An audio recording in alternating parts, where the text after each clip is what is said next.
Vi har tidigare varit på huggen med distansundervisning och våra lärare, forskare och annan personal har jobbat otroligt bra för att få det att fungera nu när situationen är verklig. Så som vår rektor Mona Forsko sa, vår verksamhet ligger inte i eller mellan väggarna, utan den ligger hos oss individer och samarbete mellan oss. Och jag tycker att forskningsmässan idag är ett fint exempel på det här.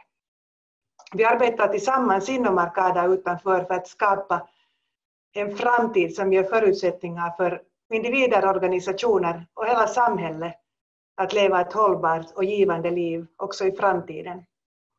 Vi utbildar för framtidens arbete och vi forskar i nya möjligheter för arbete. This research fair today is a great demonstration of that we are, or at least we are very well on our way to become future ready. Not only has Arcada been able to transform all its activities to be remote in a very short time, but also our research and development projects aim at creating a society where people can live a sustainable and rewarding life. Our aim is to offer education that helps discover how we can thrive as humans, not to download information into people's heads, but to help understand what humanity consists of: intuition, imagination, foresight, storytelling, and compassion. This, together with strong skills and an understanding of the driving forces of nature, mathematics, and technology, will be the essentials in the future. The more digitalized the world is, the more human we must become. The future works differently, but that might be the best thing that has happened to us. Among our projects, we have the humanoid service project robot Afora, where we can meet Amy the waitress and Sandbot Elf. You can also hear about misinfodemics, how false information spreads online, or about computer vision. This is our program for today. Here we go. So we will start with a panel, Future Ready. This a bit, the people in the panel is a bit different from the original one, but this is perfect. We have the pleasure of having Anniki Arola, Kai Mikael Björk, Leonardo Espinosa, Magnus Westerlund in the panel, and I myself will be moderating this. I will give a short presentation on the panel in a bit. The panel will be followed by 19 presentations. So I just gave a short technical information for those who will present. Maximum 5 minutes. I will give a 3-minute heads up.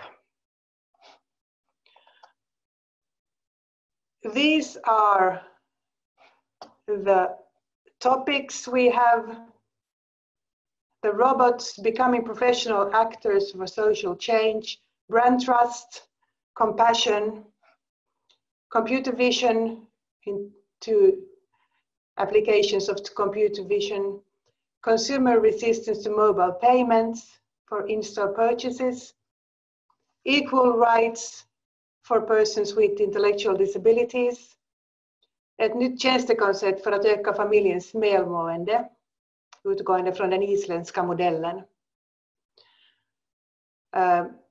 Work on intellectual disabilities, digitalt verktyg för personlig utveckling och vedlängdscenter på svenska, health and well-being for young professionals, lärares dispositioner i grupphandledning, misinfodemics, motivation and perceptions of knowledge, verifications of users via static signatures, digital manufacturing, Internet of Things, and then facilitating empathy through immersive storytelling.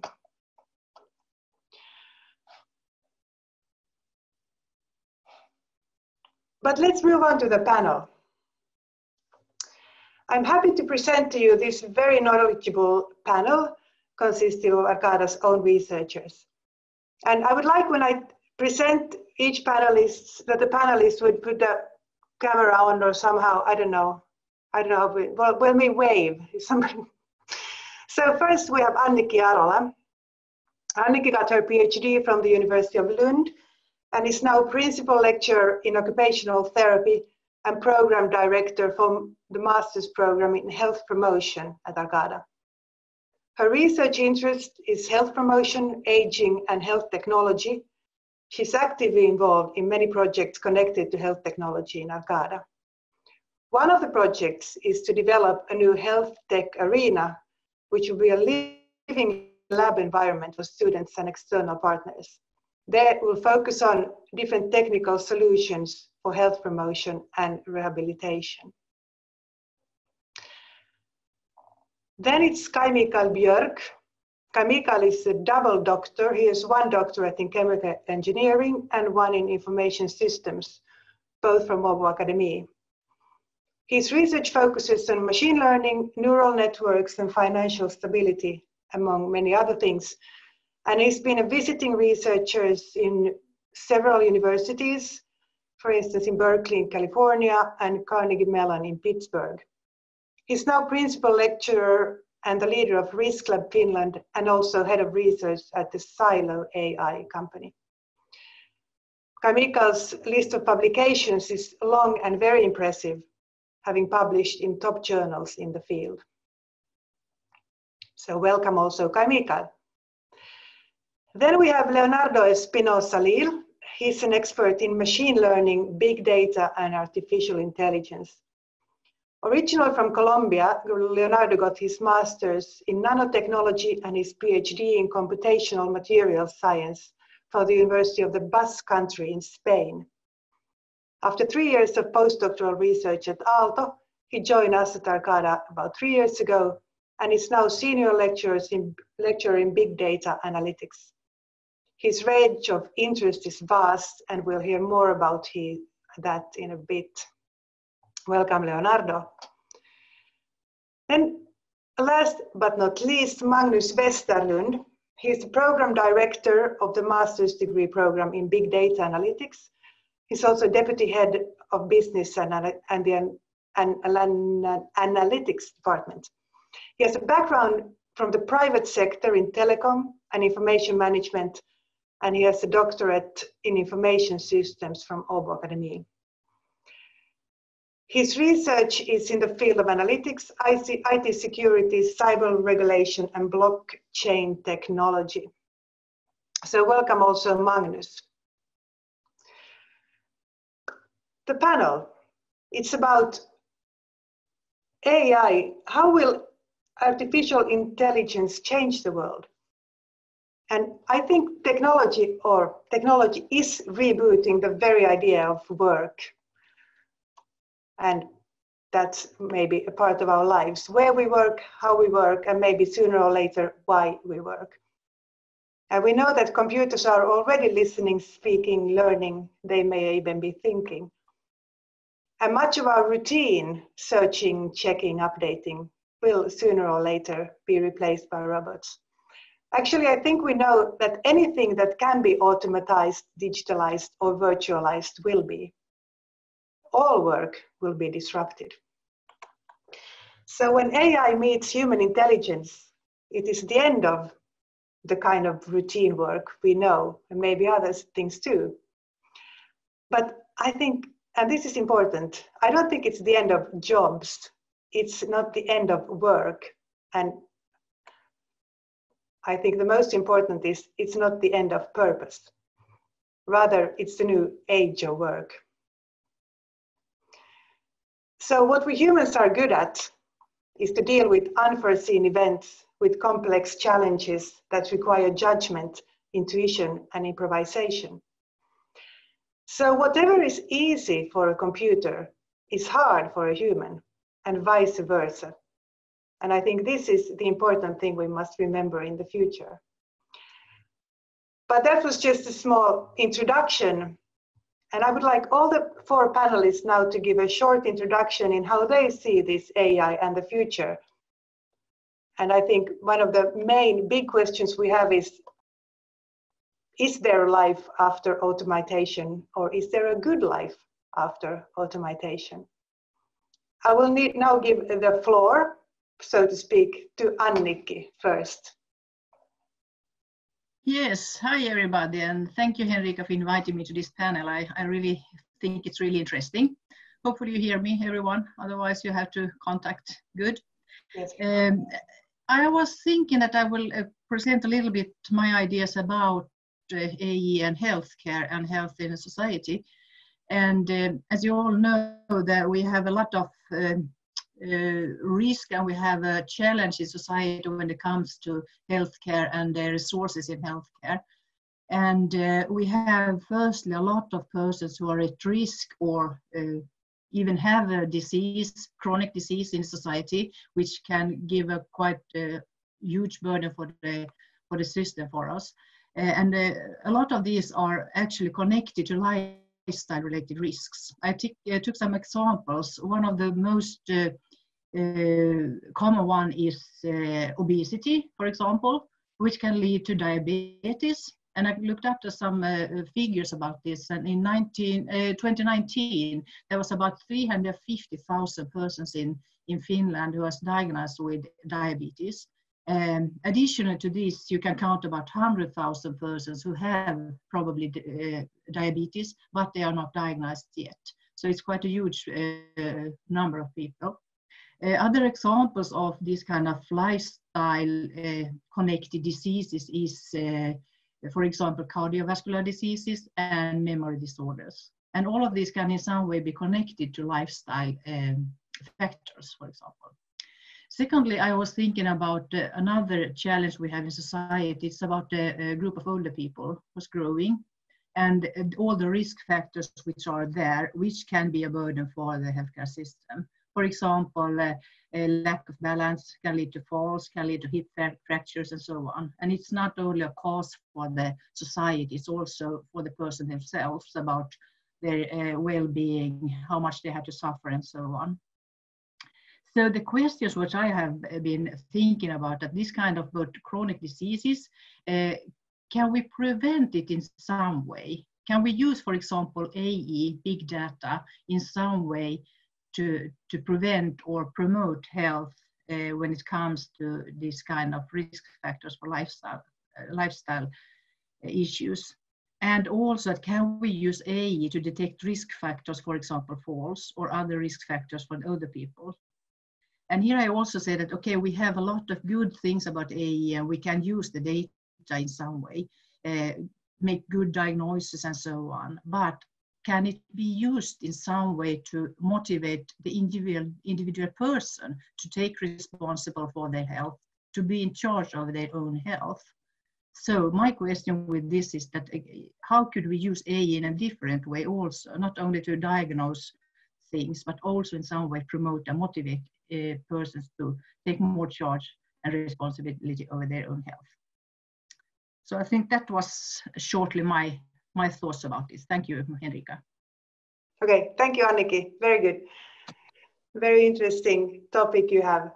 Kai Mikael, you have your next. Thank you. Can you hear me well? Good. Yes, I'm home in Turku, and I'm outside of your nice community physically, but it's nice to be here virtually anyway.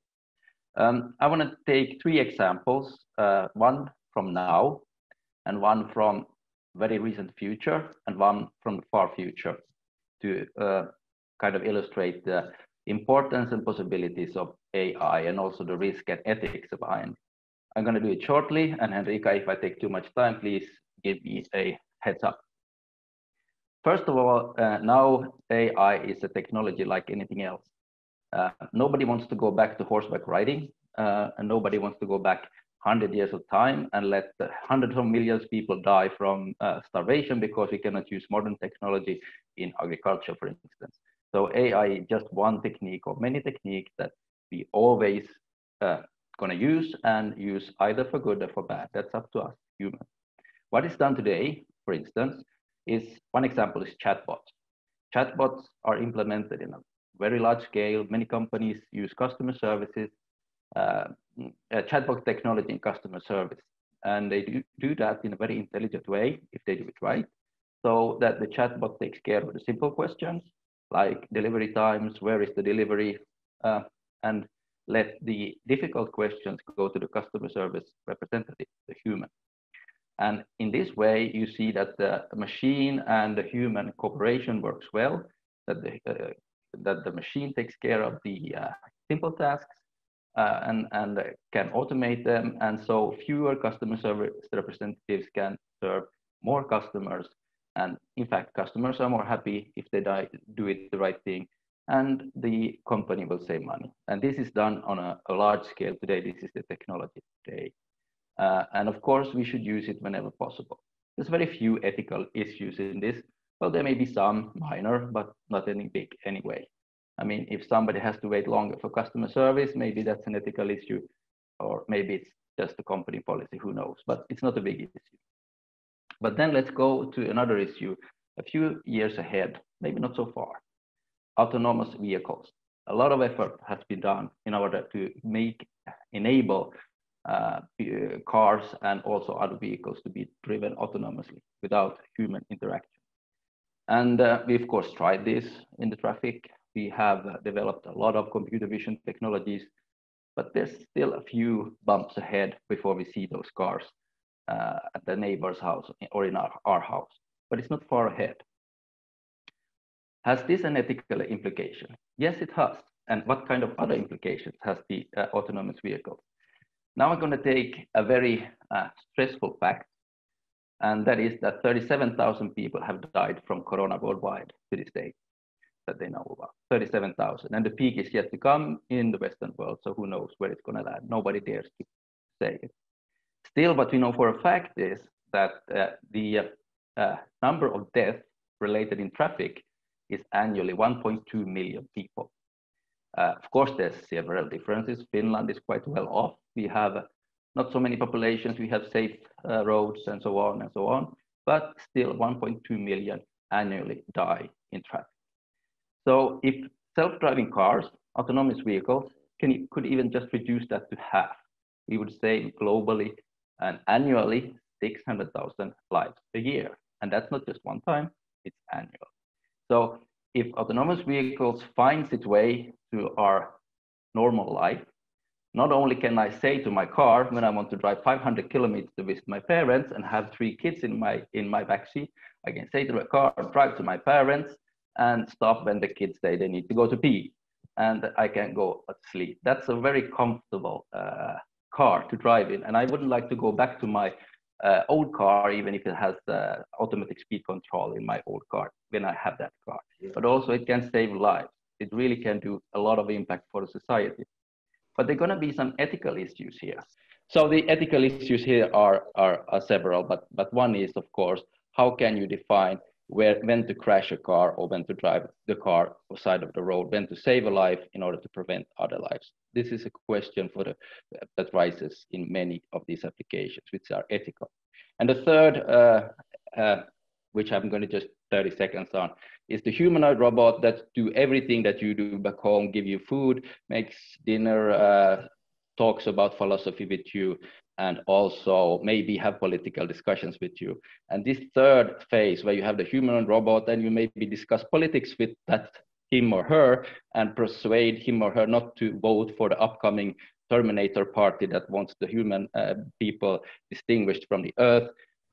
That's more science fiction and has maybe some entertainment value, but ethical issues and AI is not at that level. So I think we're not going to see that for many, many years.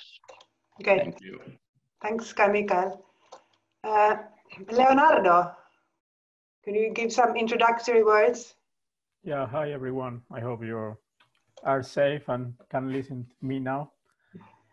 I just would like to say that I agree with all the previous words and panelists. I mean, we live in a society with all the beautiful things that we have now are being built on top of a growing economical situation, economical work, and it's like the jobs have been translated into the standards that we have nowadays. So, and I understand that many people fear that the technology can take those jobs out of their hands, But I think that we need to learn that there must be a huge compromise, like from political point of view, like a public investment, governance, law, education, even the private sector that must agree and try to understand that artificial intelligence is going to be useful in certain sectors. So we need to understand what sectors can be developed using artificial intelligence, but others, there must be another sectors with autonomous systems should share the space with human labor, as well, that others are totally not going to be replaced by this AI system. So I think as an educative institution, it's our responsibility to understand where are those places, what are those sectors, which areas we can impact in the future society. So as teaching other students or future students, as well as doing research by ourselves. So, and this is my point. I think in order to understand the future, we need to grasp this future. We need to be there. So we need to start to include a little bit of research in our own environment, in our own lecture, in our areas of expertise, collaborate, try to go outside and learn more. Because there have been a lot of misinformation about this AI boom. So it's a responsibility that ranks from people in the journalist area, even in the artistic area, and so on. So I think these kind of events are an opportunity when we can discuss those topics, and hopefully we can discuss more in the next minutes. Thanks, Enrique. I hope I took my time. Yes, thanks, Leonardo. And Magnus, are you there? So I'm going to talk a bit about assessment of AI. So we heard Kai Mikael and we heard Leonardo here recently talking about different areas. I'm going to talk a bit about more what Annika started off talking about healthcare, because this is one of the more difficult areas where we can actually apply AI. So within the healthcare sector, ethics is of course a very important debate, and it's really hard to understand sometimes what we actually mean by ethics when it comes to technology. Technology in itself is not alive. It's us humans who make technology alive, and that means that ethics cannot really dig very deeply into technology itself. It can only help us with the use of it, for example, then AI or technology in general. But there are a few things that usually come up when we look into how to understand the ethical use of AI within healthcare. Of course, data representation is one of these. Do we trust our training data, for example, that we have used for the models? Do we have a negative legacy? If white men always, for example, survived a certain illness, does that also hold for young women, for example, or vice versa? And also, when we talk about AI, we usually don't actually specify that often what we actually mean by the learning process of AI. But this is, of course, when you dig deeper into AI, you need to understand whether or not we have explained to the models that we are training, have we explained to them what they should achieve, what result they should achieve. So then the labels that we provide the models, are they unbiased? Who has labeled the data set that we are looking at? Is it humans? Is it doctors? Is it specialists in general? Is it more anyone that have could have been part of this labeling process, or is there really some very good expertise involved in the labeling? And then, of course, predictions. It's also something that is an interesting topic. It's not always so that clinicians actually want to have a prediction of what is going to happen in the future. Of course, they are smart humans, the human beings. They can do predictions by themselves, but in healthcare, it's not often perhaps an advantage to start to predict on information that is not complete. So here is one of the issues that we, for example, for the business sector, we would go in and try and predict, for example, sales. But predicting death is not necessarily a good thing, so to say, in a patient. This means that using also black box algorithms that we don't really understand completely. We don't actually understand necessarily how they come to a certain decision. This might impair actually the trust of the doctor if the doctor is using these algorithms. So, and even if we go as far as just doing diagnostic apps, it usually means that this app must be verified very strict to very strict protocols. So, for example, when we have a medicine today, the way this is verified is over many years. It can be a decade before we can get a medicine out to the hospital. And I suspect that if we are going to start using AI for healthcare in diagnosing people, particularly in trying to come up with prescriptions, it would probably mean a similar kind of long process. And for technology, we have never had this long waiting period. So we actually don't really know at the moment how fast this transition is going to go, or if it's actually coming at all. For example, IBM, who has been very active in this field, have really had some major issues. A lot of their initiatives have actually failed. So they launched, also in Finland, they launched a very big research lab, and this have turned out to be much more challenging than anyone was thinking. So yes, but I think that in general, AI assessment must be a holistic process. We cannot assess AI from only one perspective. AI must be really understood in its use in the real environment, so to say. So what I would like to ask the panel now is more your ethical view on what is AI for good, and how can we make sure we use it for good and not for something we can't predict or for something bad? Anyone can start. Well, can I start, Annika here? I've been wondering about this and think about it, and in the first place, I was quite suspicious against the AI in that way that I have had this kind of fear about what can it do and what can the consequences be.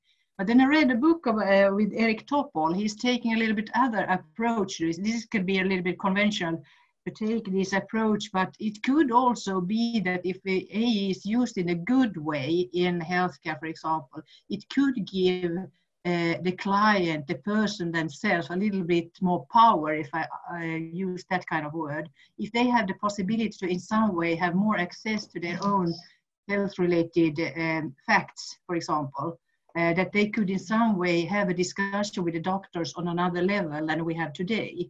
Because I think that today it's often the case that it's the doctor who is the knowing person, knows the things, and there is a risk that the person or the client is in a little bit disadvantaged position.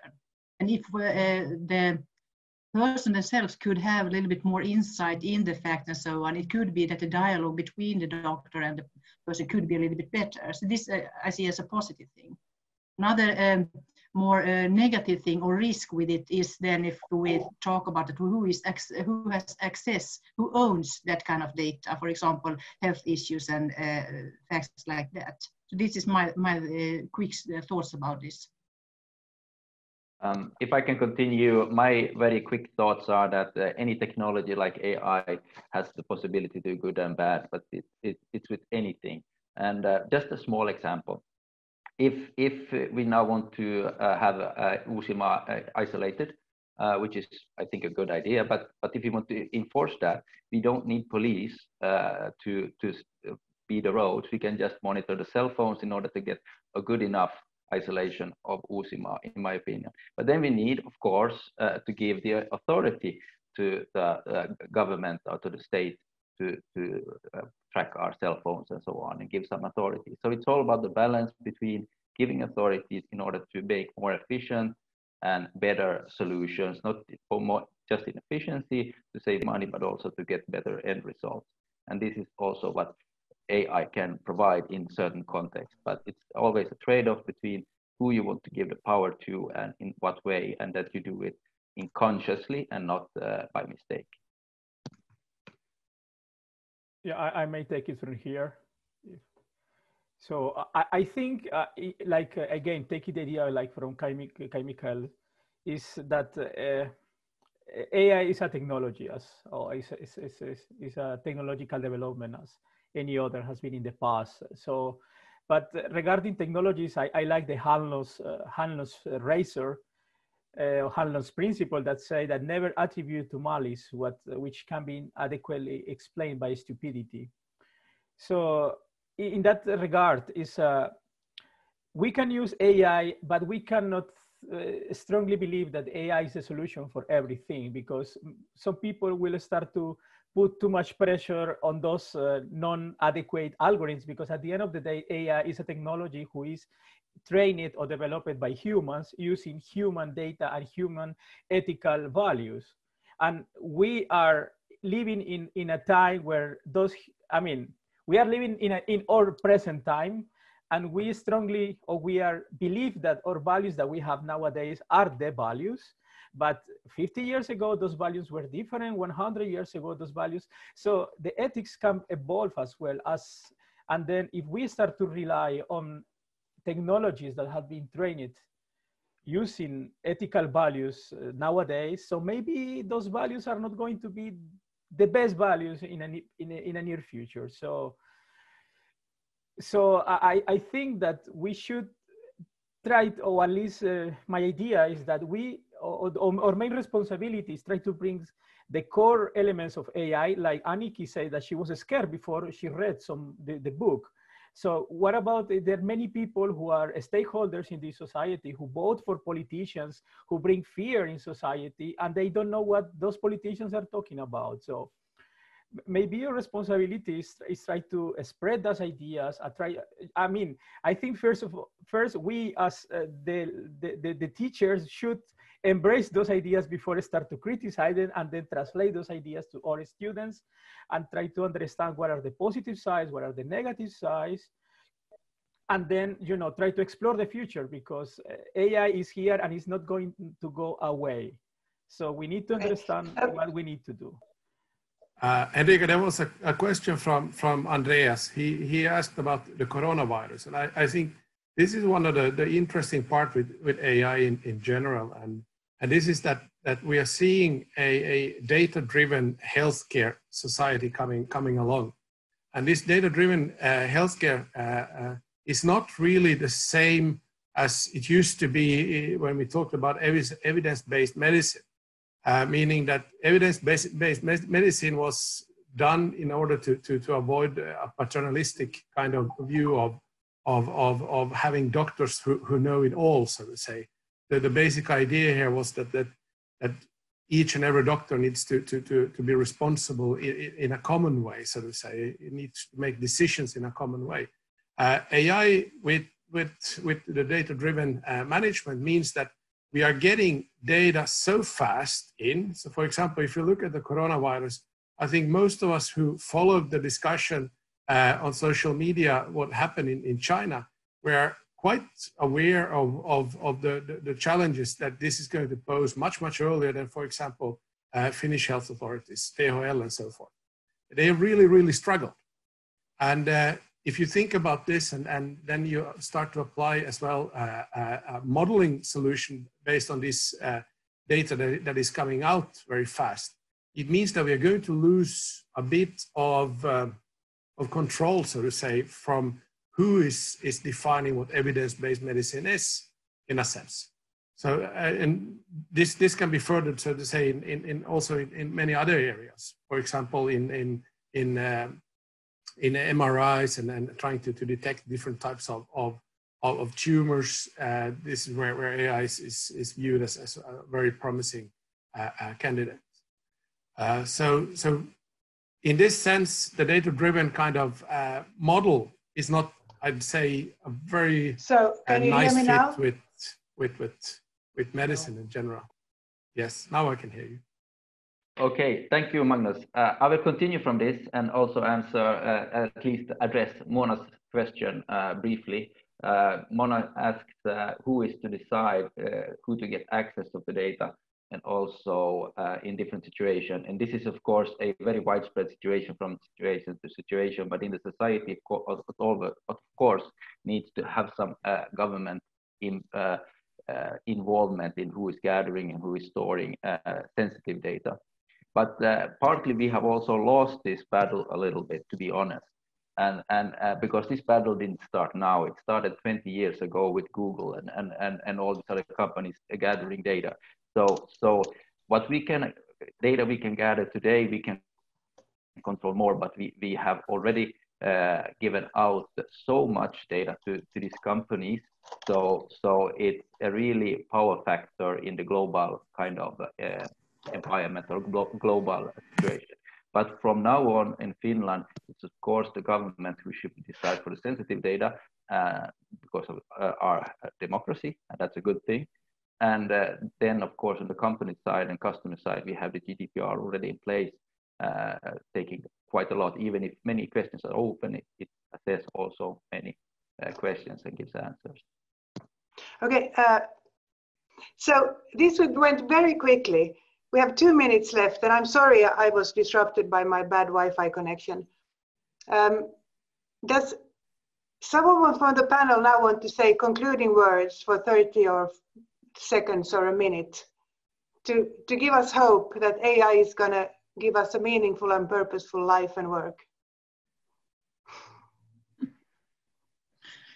Leonardo, no, okay. We can always hope for the best, but I think we shouldn't build up some kind of ghost of it. I think that if we, and I believe in the humankind, that we can in some way use the technology in a good way. And of course, as you said, that some has to in some way authorize it, and I think it's also the government in a democracy. But I have still the question that do you have any thoughts, or you can still think about it? How much access to this kind of information should be on the individual level? I think that Leo, you mentioned something about it, that are we prepared to know everything about our health, about our heart rate and so on. So I think that's quite interesting also if we say that in connection to what the doctors know. Yeah. And how we use the information. And so, now I'm talking about the healthcare sector, of course. So, and I'm not going to let Leonardo answer this, I'm sorry, but this is the question we leave to you. Are you prepared to know everything about yourself? This is like Black Mirror on Netflix, if somebody has seen it. But I think, hey, thank you so much for the panel. Thank you for being so knowledgeable, and we're so happy to have you at Arcada, and we love to continue these discussions. Thank you, Anniki. Thank you, Kai Mikael, Leonardo, and Magnus. Now we continue swiftly to the presentations of the projects, research and development projects we have here. We start with Afora, the humanoid service robot by Christo Tigerstedts, Dennis Byström, and Shuhua Liu. The floor is yours. Thank you, everyone. Can you hear me? Good. I have new headphones. Henna says I was a bit unsure. Yes, nice to be here. Nice to be first out. Dennis will share his screen, I think. Yes, I will. In a little while with our presentation. It is so. We are going to talk about our humanoid and service and social bots for a little while. We have acquired to Arcada this winter 2 bots, and this is part of or one of the big aims with the Afora project, to acquire bots to start exploring and learning about bots both like possibilities and challenges. And our main idea with the project was to acquire the bots, but also, as we have heard, we need to explore, we need to raise awareness about robotics and AI possibilities and challenges. So this is why we have this project, and with me today we have I have Dennis, but Shuhua could not attend, but we are here and I'm going to talk to you a little bit about it. It's a very hands-on project, this one, and really also as a higher education institution, we think we have a responsibility to also integrate these new technologies into our learning context and learn and explore with the students. We are currently already developing use cases with the students with the bots we have had. We are doing this online now in Corona times. It's been a bit challenging. The bots are all alone in Arcada in the building at the moment, but it's going quite well. So we are interested in how we can use and work with service and social bots in different sectors. We talk about retail, hospitality, hospitals. We have seen cases from Asia the last weeks where bots, these kinds of bots that we have been helping out in hospitals, and so it's very interesting, and we also want to future-proof our students, in fact, by working with them and introducing them to these new things. In Finland, we have been working a lot with industrial bots. We have done a lot of good things there. In this project, we are interested in humanoids or social and service bots.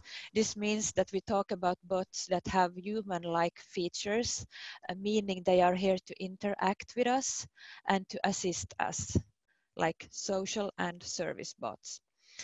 They are not here to replace us. This is very important. This is our strong standpoint as well, that we need to see what can be relevant tasks for a robot, and how can they help us so that we humans can do the things that we humans are best at? How can they free up time for us in an ethical and sustainable way? Very important. So here are the bots that we have acquired. To the left here we have Amy Afora, Amy for Arcada.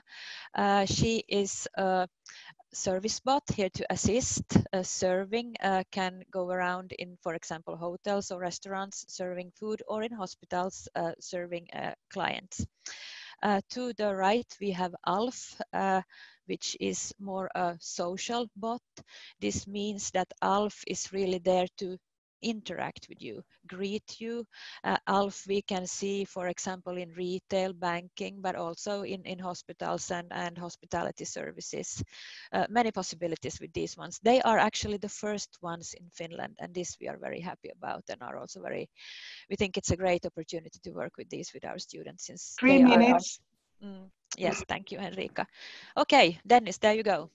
Yes, I hope I didn't run along with the slides, but indeed we have a 5-minute top limit, so we need to speed it up. Hello, I'm Dennis, and I'd just like to mention some of the key technical features for these bots that make them able to do these things that we say they are able to do. So for the AB bot, we're talking about the SLAM precision navigation, you can see as one of the features, which enables Amy to make virtual maps of the areas she moves in. And therefore, like in a restaurant application, it can make a virtual map of the restaurant and the tables, and then using some mapping pointers, Amy can navigate from the table, taking the order to the kitchen where she delivers the order. And of course, for all other applications, it works in the same way. So the SLAM technology is something I wanted to mention with the Amy. As for the Alf, as Krista said, that's a social robot, or more for social features. And some of the greatest features with the Alf is the open API, which might not mean that much to many of you, but it's all about us being able to utilize the sensors of the bot from the cloud or from online. So we can listen into it, or we can look at the camera, and this opens up a lot of opportunities for expanding the current capabilities of the bot. Okay, so a little bit about the current activities with the bots. A bot needs a lot of training. It is not like they can do a lot of things without the training yet. We are not there with the technology. So we are training the bots a lot, and also then taking help from students in this. And we are actually collecting data from clients, users, and using ethnographical methods at the moment. Design thinking, for example, in service design is one module where we do work with students on developing use cases at the moment. You can take the next slide, Dennis. And also focus group discussions, and then this way trying to learn with the students about what we could do with the bot, what kind of scenarios we can think of. Yes, and to mention some of the upcoming courses, web service courses, computer vision courses, and framework courses are some where we want to integrate these bots. So we want to integrate the bots so that the students can learn how to increase product value. I mentioned increasing the already available features. We can do that by utilizing the Open API endpoints. In the web services course, in the vision course, of course, we can try to find faces and recognize those. And for the frameworks course, we're looking at expanding the capabilities by programming modern web applications. Because as you saw, both of the bots have Android tablets on their chests. So anything that needs an app, that could be something we're doing as well as part of the education. What's the clock now? I think we don't have time for the teaser. No, but I can put the link in the chat for the discussion forum, so you can go ahead. Please do. And somebody raised a hand in the audience. Go ahead. No? And yeah, so we can share these links. We also have a SharePoint site where you can read about the bots, and we have actually also an Instagram account where you can start following us and see what we do with the bots. It's a very new account, so not a lot of happenings. But with this, I think with Dennis, thank you. And yes, I want to have a quick mention here for the website we listed here. It's currently available only internally for Arcada, but anyone who's interested in looking at it, go ahead and send us an email or contact us through the chat, and we can add you as a guest user to access the site. There are some things we don't want to make public yet, so that's why it's not available for anyone, but no secrets. So go ahead and ask us for access if you want to see the website. Thank you. Thank you so much, Krista, Dennis, Amy, and Alf. Wonderful to have you. Hope we are feeling too lonely in the house. Okay, thank you so much. So next presentation is Becoming Professional Actors for Social Change by Annikki Arola and Denise Haldin. Yes, hopefully you can hear me. Just a minute, I will share my screen with you in a minute.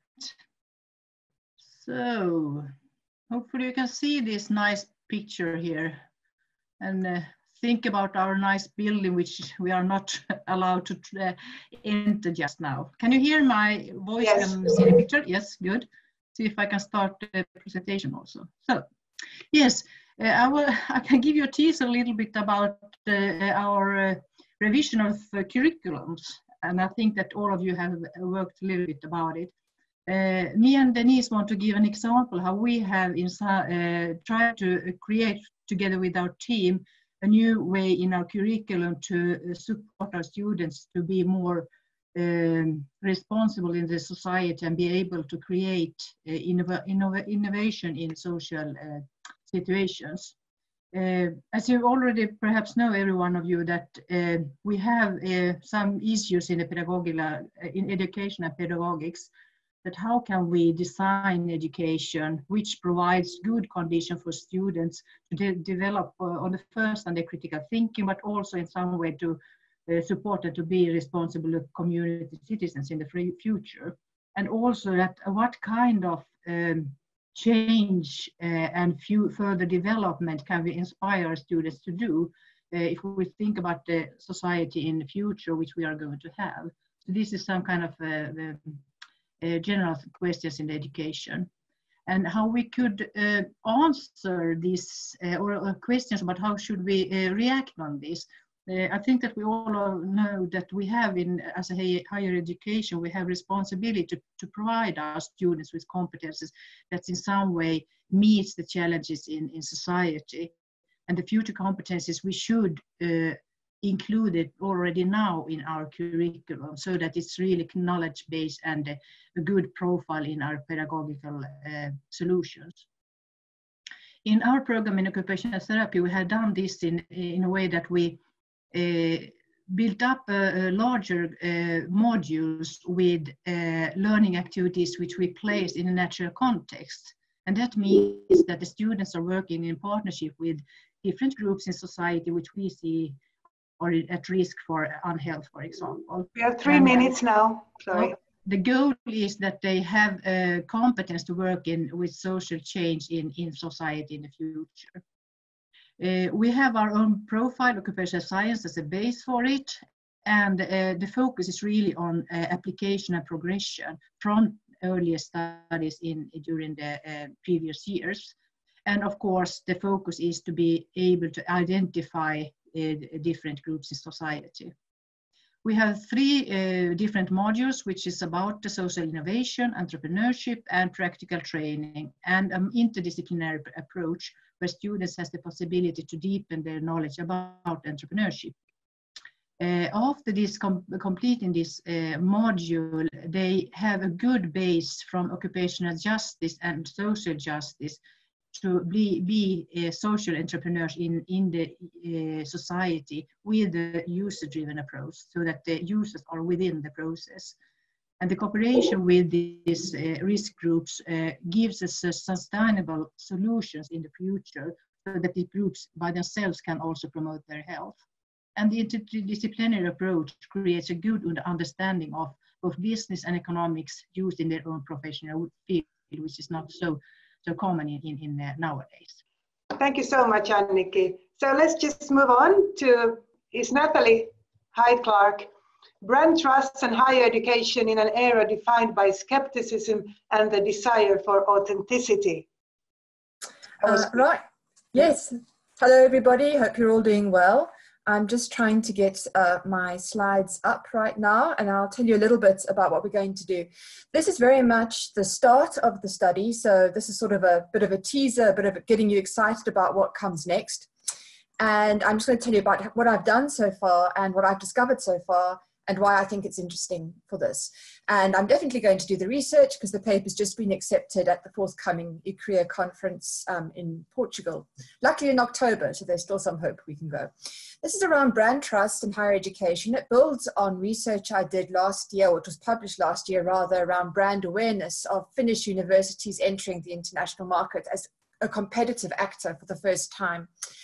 And so when we look at what brand trust is, it's more of the exit side of things. That's after your customer or your user or your consumer or your student, whatever you want to put in this space, because this is pretty generic to all organizations, have had some form of experience with the organization that allows them to develop a relationship of trust. And what we can see here is that brand awareness is very important, quality is very important, as well as word of mouth and experience. This in turn leads to what they say should be commitment, engagement, and loyalty, which is ultimately how you measure for brand trust.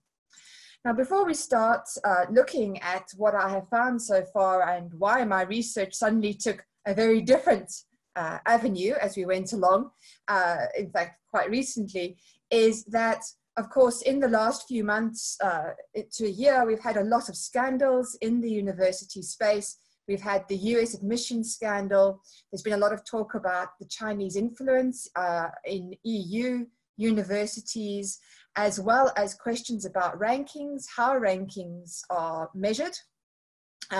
We've suddenly had a plethora of universities that have launched online, and a lot of questions around how are these accredited.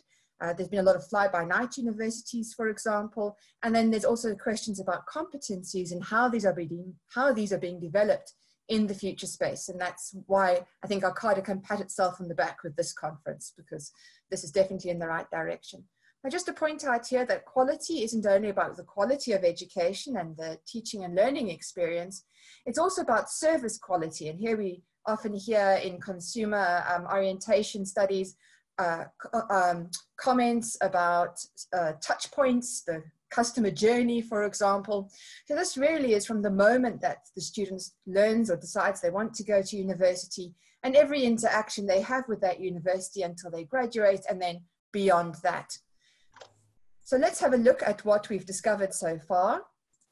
The first is that a strong brand orientation is absolutely key to building brand trust at the university level. This means that the brand strategy needs to be written into the university strategy, and it needs to be discussed at the highest level, in the executive level, where that's where your marketing and branding decisions should be made.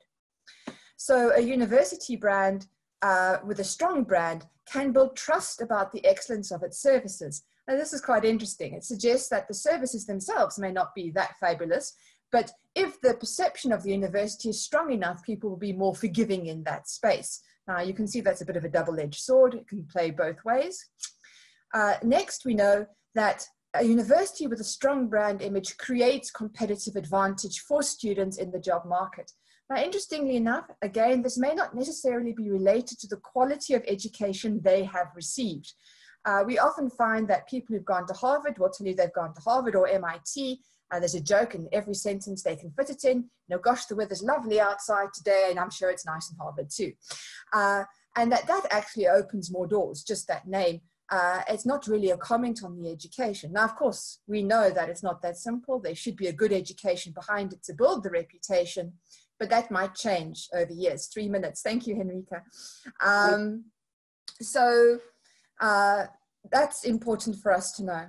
Trust is often measured in the alumni space, and this is where the AVOP tests and results are going to become very interesting for the Finnish universities. And it's something that we should really be looking at, because that's where we can start to see how the alumni are ranking us in terms of our brand and what it delivers in the long run. We also know, as I said earlier, that satisfaction is linked to the perceived image. There's a lot around perception and expectation in this space. And that E1, while very effective in terms of peer review, tends to be more effective if it's linked to brand-oriented activities in industry. Now, I can tell you already that while, for example, if I use UAS Arcada does have a lot of brand-oriented activities in industry, we may not be making them as visible as we could all the time. And this is then something that we would work on to try and build up brand trust in the future. The most important thing here, and this is what I found so fascinating, is that while all of these things are building towards brand trust, they have found that the higher education sector is unique in one specific way. This is one sector where service quality and brand trust are not affecting brand loyalty. Now, this, of course, has major implications for us in terms of continuous learning and further education. We want our students to come back. We want to have that those repeat, the continuous learning aspects. And so as a result, it won't surprise you to know, I'm altering my study to include brand loyalty. Look forward to telling you more about it in the future. Thank you so much, Natalie. Very important research for us all and branding. Okay, so actually we go to the research project I'm going to present now. So this is about comprehending compassion. Och jag tänker nu tala svenska för att ha lite variation. Det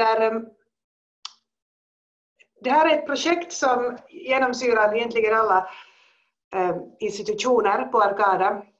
Det handlar alltså om ledarskap och självomsorg för att utveckla empatiförståelse på arbetsplatsen. Det är det vi fokuserar på.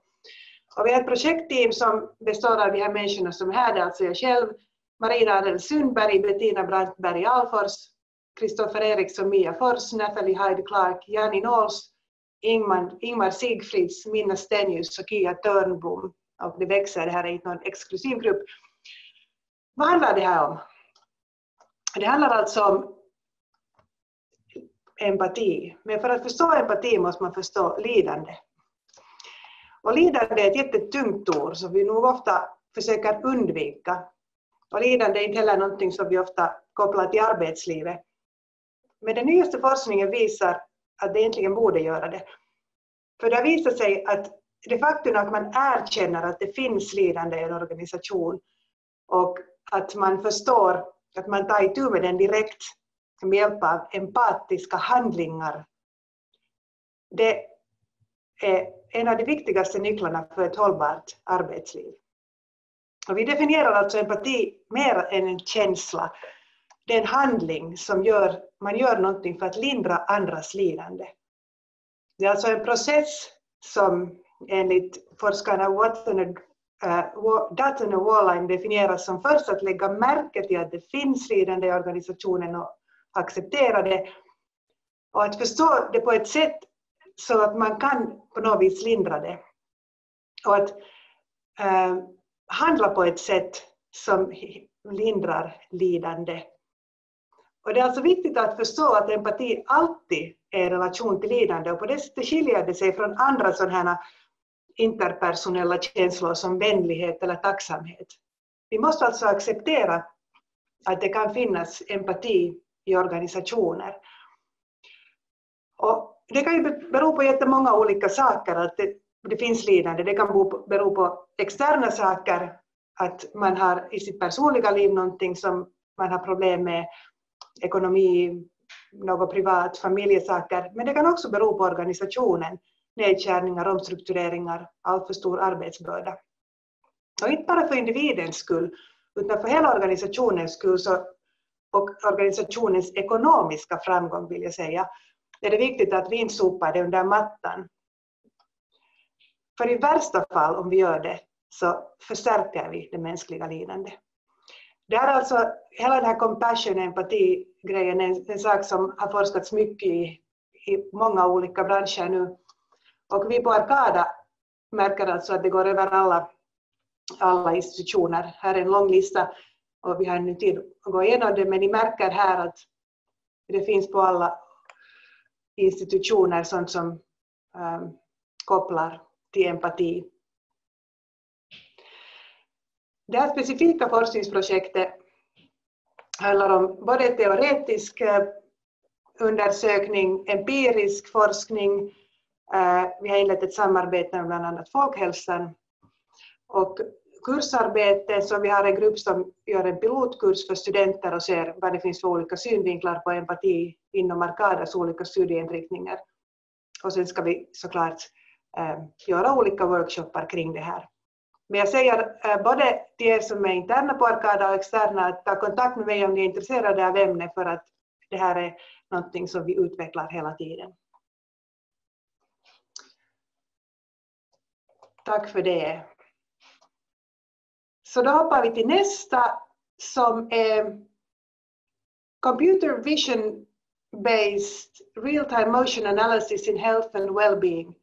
Jonny Karlsson, Thomas Hellsten och Göran Pulkis, varsågoda. Jonny couldn't come today, and so I will present our project.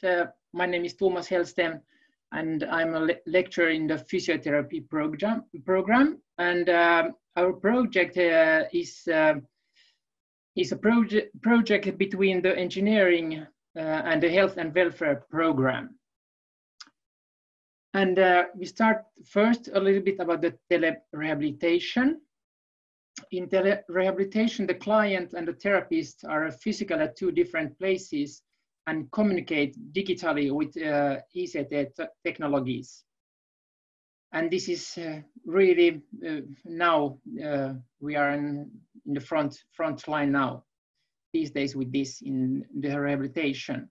And over the last years, telerehabilitation has taken big steps forwards, and a big advantage for the client is that they don't need to travel to the therapy, and so they save time. They can decide themselves when then they do the therapeutic exercise, and it's easier to implement the exercise to the daily activity.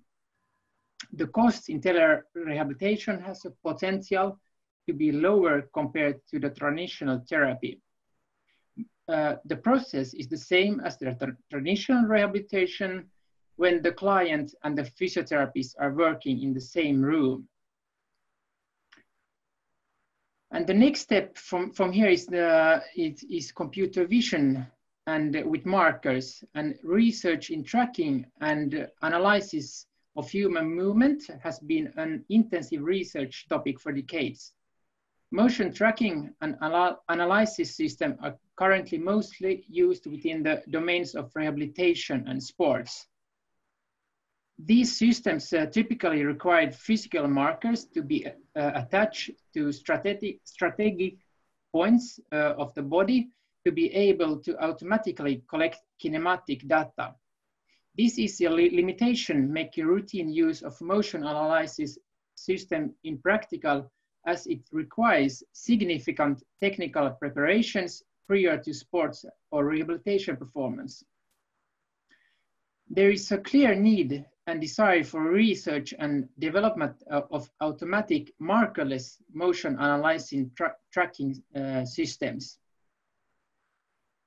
And therefore, a new computer vision-based method is proposed for image future extracting and calculating the joint kinematics without the need of physical markers. A general issue of current markerless motion tracking system, however, is that they do not provide a sufficient level of accuracy. For this reason, markerless systems are not yet in a widespread use within biomechanics.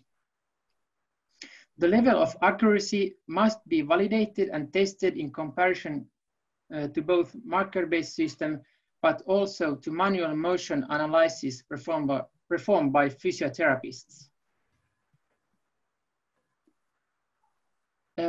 This project started in August 2019, and during the current academic year, a state-of-art review of existing solutions. Yep, you started, and research results within the field of markerless computer vision-based motion detection system has been performed. A prototype application has also been developed together with ETA and physiotherapy students. And here you can also see the goals. And here I will show our first prototype. Here you can see Jonni, the manager of the project. He's doing a squat, so you can see a little bit what we are working with. But our goal in the project is to, in close collaboration with students, different companies, and other universities, develop this prototype so it can be registered as health technology. Okay, thank you for me. Thank you, Thomas. Great. Thank you so much. The next presenters are Pan Taituk and Leonardo Espinosa on computer vision for multi-agent reinforcement learning. Hello, everyone. Yes, and today I'm talking about a computer vision for training intelligent agent in virtual environment. Yes, and first I talk about why I choose the virtual environment to train my robot, because in virtual environment I can choose thousands of screens like the building, the school, the street, or everywhere, and I can choose thousands of interactable object items like the chair, the table, the car, or the tree, or something like that. And it's and I can show you one example of how I train my robot.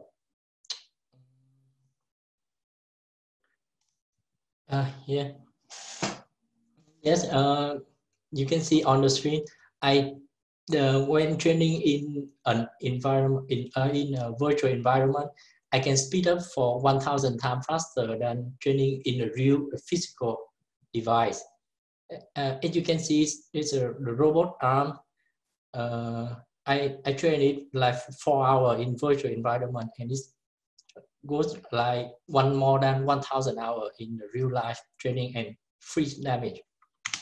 And another advantage why I choose the virtual environment is that the physical interaction. So you can train your robot in one screen, then throw it to another screen, and you no worry about destroying your robot. And one more reason is that when after training in the virtual environment, it's very fast for you to direct transfer it to the real world. Like in this in the Microsoft research, they train a drone in a virtual environment, then they put it in, then they test it in the real life, and the process is transfer from the virtual environment to the real life is very fast. And you can see it's our goal is to create an assistant agent that can support the human activity. And if you want the agent that can support the human activity, they will be able to see what happened in the real life. And also we can train it to work together and doing multitasking, and we can try to define a benchmark to evaluate the navigation interaction between robots. Here's this is our early result. I trained a robot. Oops.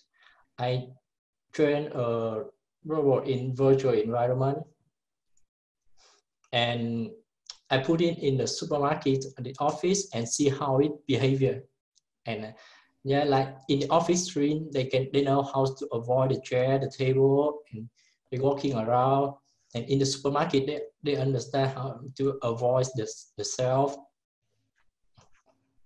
And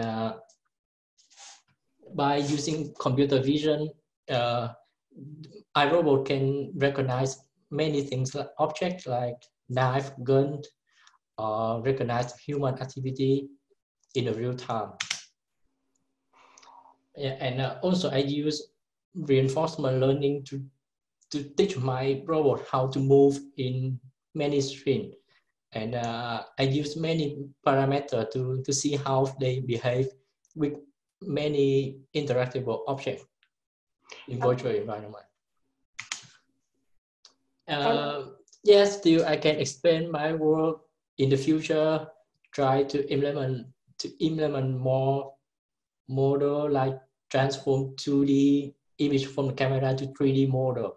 And so my robot, they can have like elder people or baby when they fell out from the stair or floor, they can pull an alert or make a phone call when they recognize that someone needs to help, or they can recognize dangerous threat like someone holding a weapon, a gun, a knife, or something like that.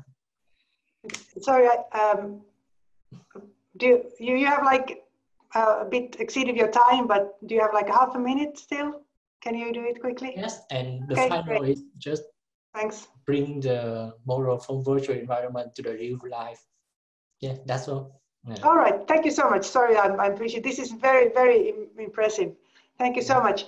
Okay, thank you. And the next presentation is by Niklas Eriksson, Minna Senius, and Artes Jökhan, Consumer Resistance to Mobile Payments for In-Store Purchases. I'm Niklas Eriksson, work as a principal lecturer at Arcada, and just going to show a study of one of our master students, Artificiell Intelligens. He's been studying at the International Business Program. He was supervised by Minna Senius, who is also part of this project. And this whole study is part of a much bigger project that we call Digital Shoppers, a Nordic focus, and it's running in a cooperation with 4 universities in the Nordics.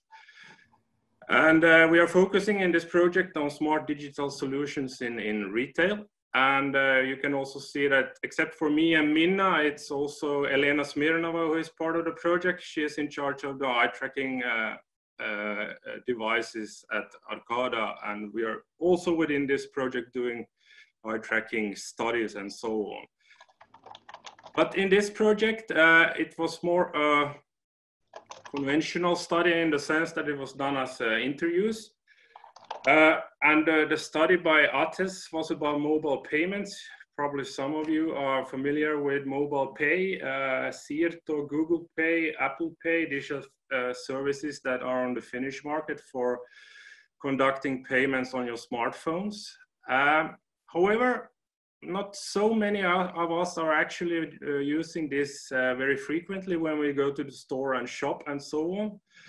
So together with ATES, we were interested in understanding better why are people resisting these kinds of services.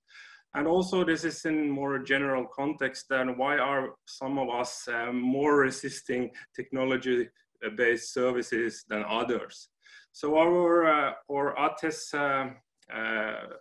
research question was to identify resistance factors for these types of services.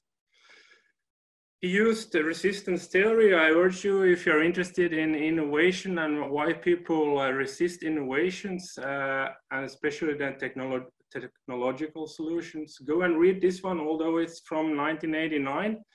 It's still very relevant and can be put into any type of situation of today as well.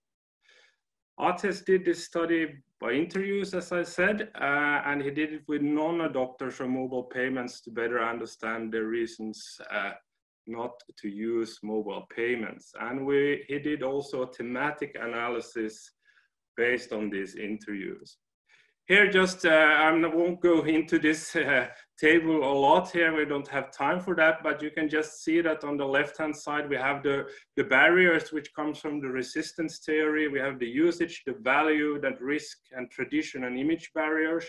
And here it's then put into the context of mobile payments. And you can see that it's knowledge. People don't know the features, the functionality. They don't perceive a relative advantage of these types of payments over other payments options, especially when it comes to financial digital services. The perceived risk is very high, and that was quite clear from this study as well.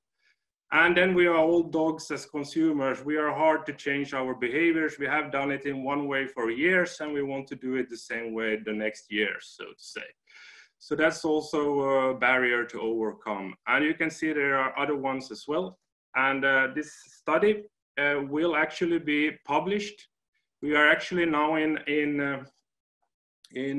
April going to send it to a conference called Presenteras, which is on technology adoption and financial information systems. And hopefully we'll get this paper accepted, and we will be able to present it in fall 2020.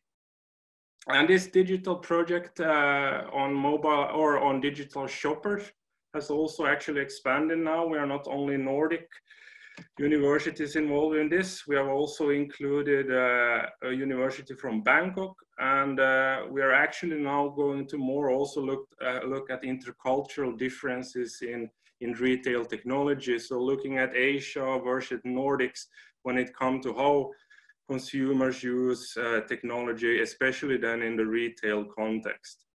And actually also we are interested in health-related mobile application, how that can influence our choices to do better choices when it comes to health and sustainability in retail.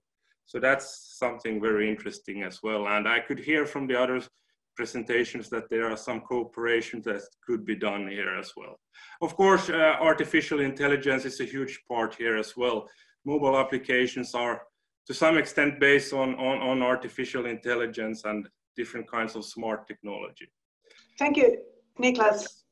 The next presentation will be by Annikki Arola, Åsa Rosengren and Tove Werner. Equal rights to work for persons with intellectual disabilities. Vi har alltså då jobbat med ett projekt tillsammans med Kårkulla som handlar om då rättigheter för personer med intellektuell funktionsnedsättning att få jobb och deras möjligheter för arbete överlag. Och det har då varit ett team tillsammans med Annikki, Åsa och Jukka som vi har jobbat kring det här. Som sagt, arbete är en viktig del av vår vardag och har en stor inverkan på vårt välbefinnande också. Och personer med IF så har oftast utmaningar kring den här arbetssituationen dels så kan det vara svårt att få de här jobben, men att det också finns tyvärr risk för att man upplever på något sätt en utmaning att klara av de här jobbsituationerna, och ett syfte var då att vi ville gå vidare in på det här området och ta reda på lite mera kring det.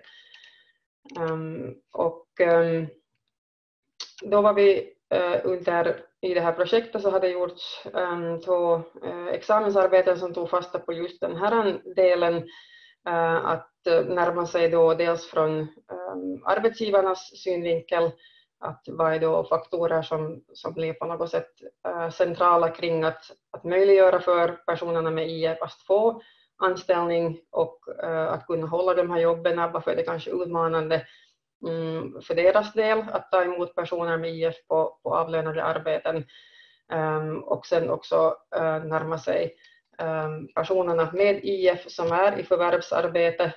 Här ska man inte förväxla med de som gör så att säga sån här stödarbete, utan de som har liksom riktigt anställningsarbete. Att vad är deras upplevelse och om arbetssituationen och betydelsen av att ha ett arbete.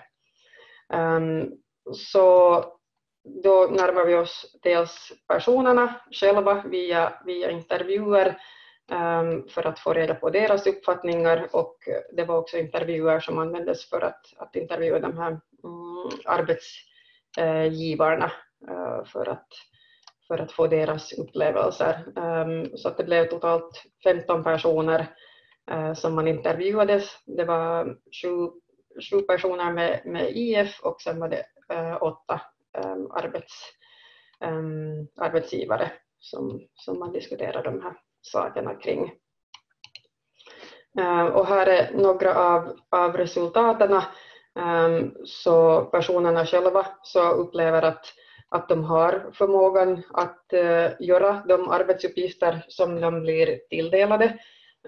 Till viss del behöver de mera stöd, det behöver kanske finnas en mera struktur, men betydelsen av att kunna ha det här jobbet så har varit en positiv inverkan på bland annat sociala kontakterna, att de känner en tillhörighet, det blir någonting meningsfullt i deras vardag, och att det också förstås stabiliserar deras ekonomi.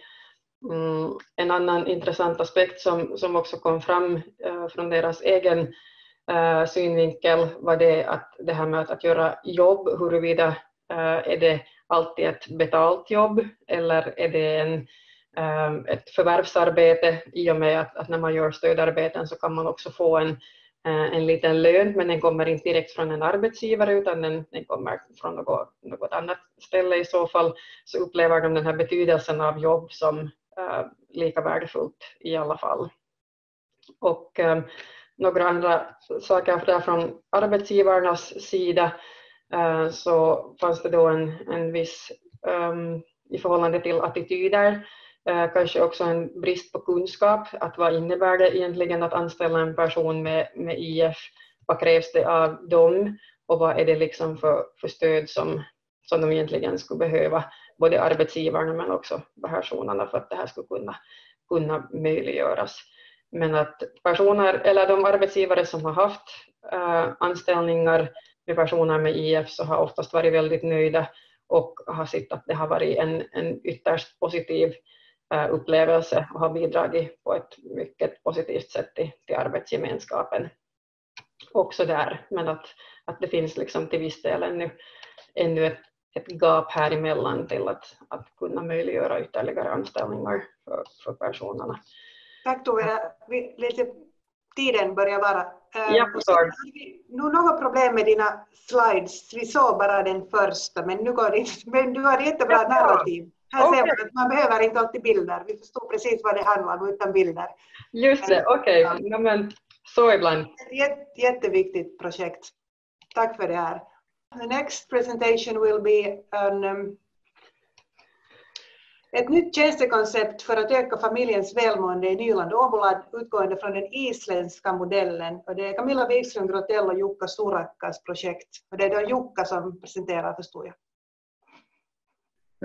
Det är ett tjänstekoncept för att öka familjens välmående i Finland och utgående från den isländska modellen. Och det handlar om en bred strategi för att förhindra bland annat alkohol, drogmissbruk och skolavhopp och andra sådana, hur ska man säga, negativa saker hos ungdomar. Att man hittar en meningsfull sysselsättning bland annat. Och modellen inkluderar olika nivåer.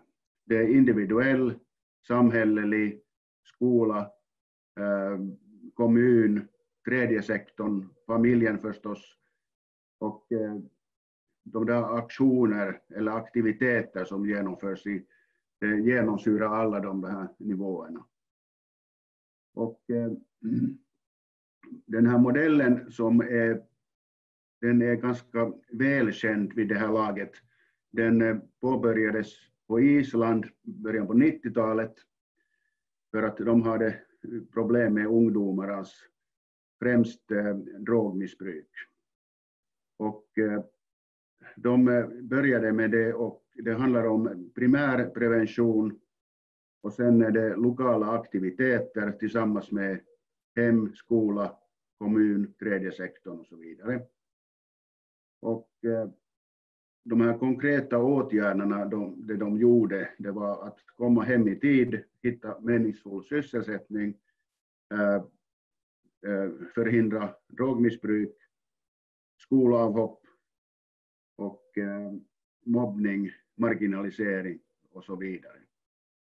Och vår projektplan handlar om att hitta ett koncept som passar finska förhållanden.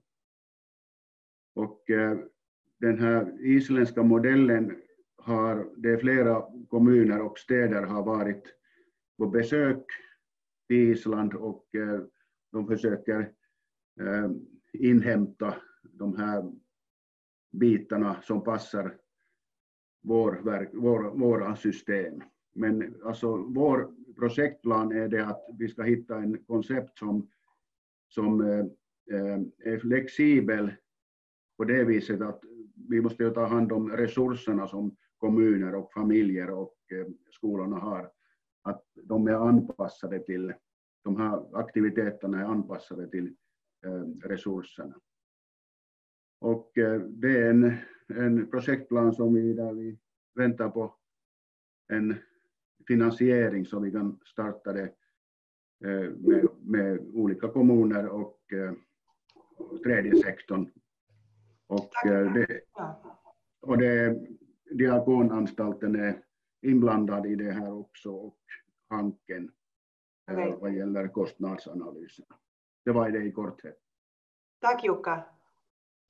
Jätteviktigt projekt. Och nu går vi då lite tillbaka till liknande projekt som Tove presenterar. Nu är det Annikki som presenterar det då. Ja, tack. Det är alltså development of digital survey to explore self-perceived workability among persons with intellectual disabilities. Så nu är det alltså igen samma grupp som är den Toves presentation, Annikki Arola, Åsa Rosengren och Tove Werner. Thank you, Henrika. I will do this quickly because, as you heard, it's a bit a same project which Tove was presenting. And the background is the same, so I don't think I have to go into it. It's about a problem with persons with ED to get employment at the labor market. And another issue is that this cognitive decline which this person has, it leads to the fact that previous research is most focusing on these persons with a proxy respondent. And that means that there's always a caregiver or a relative who gives the answers. So the person with intellectual disability, their voice are not heard in the research directly. So we have this project with Kurkula to develop methods to see what can we do to help them to get employed. We created a digital survey because we wanted to give the voice to the persons by themselves, so that they didn't need to use proxy respondents when we did this part.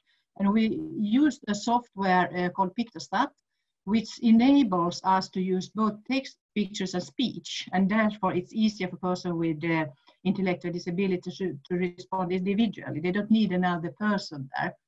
And when we did that, the goal was to, in some way, give a possibility for them to directly describe what kind of workability do they have. And we focused on motor, process, and interaction skills, which are common skills you need in work tasks. And this Pictostat made it possible for the person to hear the question and just on touchscreen touch the response, or go back to the questions and repeat it if they wanted. So in that way, it was a really convenient situation for it.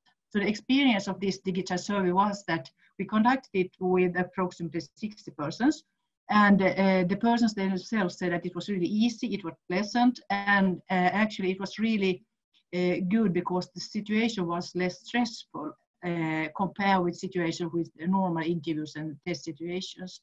So we concluded that it's really useful to use this kind of aid to help these persons to raise their own voice. And when we compared this, their own evaluation of their workability, it was incongruent with those of caregivers and relatives. So you can say that it was a reliable way to assess their workability.